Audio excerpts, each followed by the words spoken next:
Hi, Mala with the Dice Tower. Let's step into the dark world of Kentaro Miura's Berserk. This cooperative game for 1 to 5 players lets you become Guts and his companions during the Millennium Falcon arc. Face hordes of enemies using unique hero action cards. But beware, the more you push your character, the more fatigue sets in. Guide your party through an 11 adventure campaign driven by event cards, gaining new powers to survive a world where hope is scarce.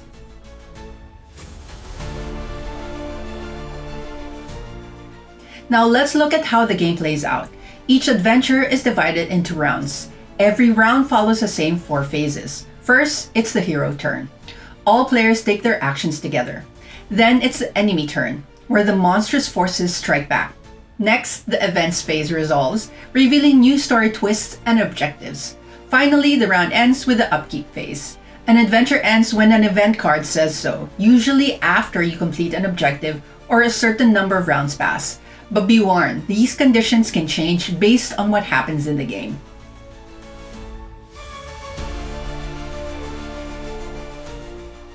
Now let's dive into the hero turn, which is the heart of the game. The hero turn is where your team makes its move, and it's split into 2 distinct parts: planning and action. Let's use Isidro. In the planning phase, all players discuss their plans together. Each hero, including Isidro, chooses between 1 and 3 action cards from their hand and places them in a face-up pile. The key thing here is that you add up all the stats on the left side of the cards, but you only get to use the special effect on the top card. So for our example, Isidro plays 3 cards. This gives him a total of 2 yellow dice plus 1 red die for his attack, plus 5 movement and 3 defense for the round. And because reloading is the effect on his top card, he can choose to return all his instant cards from his discard pile to his hand. This is also where risk comes in. The more cards you play, the more your fatigue increases at the end of your turn, which will hurt you later. Once everyone is planned, you move to the action phase. You can change your cards now, and heroes and any allies activate one at a time, and you choose the order. When a hero activates, they can move, attack, and interact with tokens in any order. But remember, a hero can normally only attack once per activation. First, movement. You total your movement points and any bonuses or penalties. Guts has 6 movement from his cards. Shirka gives him a +1 bonus, but he has a -1 penalty from fatigue. So he has 6 movement in total. Now let's attack. Guts attacks a Daroga. From his cards, he has 2 yellow and 2 red dice. He gets a bonus black die from an effect and a bonus red die from his ability. But he's stunned, which removes 1 yellow die. So he rolls the remaining dice and gets 7 successes, dealing 7 damage. Movement is flexible. You can move, act, and move again. For example, Isidro could spend 2 of his 5 movement to attack, then use his last 3 to reach an interaction token.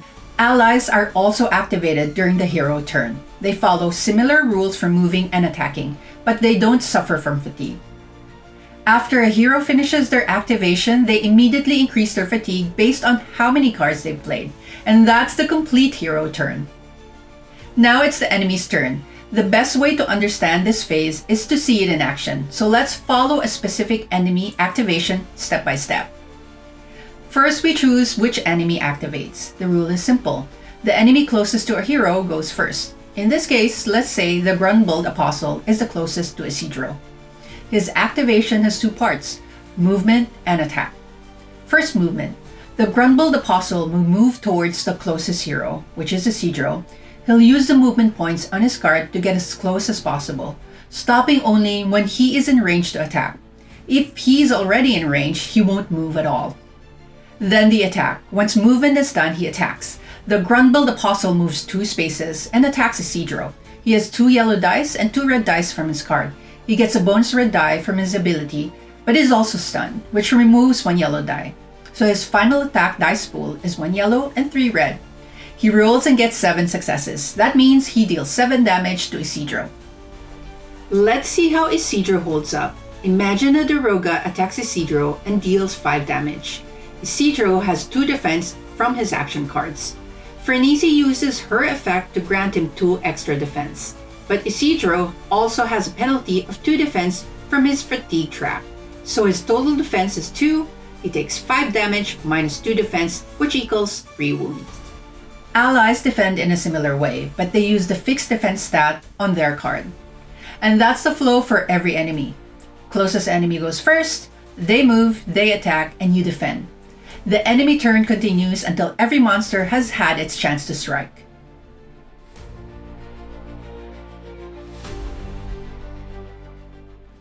After the enemy turn ends, we move to the event phase. This is where the story unfolds. Let me show you how it works with a few examples.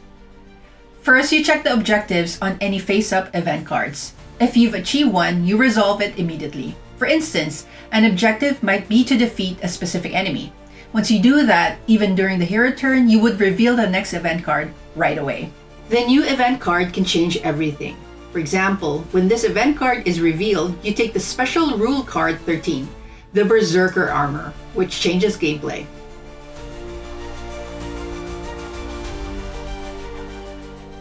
Once all event card effects are resolved, we have the final phase, Upkeep. This is the reset phase. Heroes return all the action cards they played this round back to their hands. The big exception is any instant card, which stays in your discard pile because it's a one-time use card. If the adventure isn't over, a new round begins, starting again with the hero turn. And that's a complete cycle of a round in Berserk. Now, what does Berserk the board game bring to the table? The core is a planning phase where every card you play adds fatigue. This creates a constant risk-reward decision, asking players how much they're willing to push each round.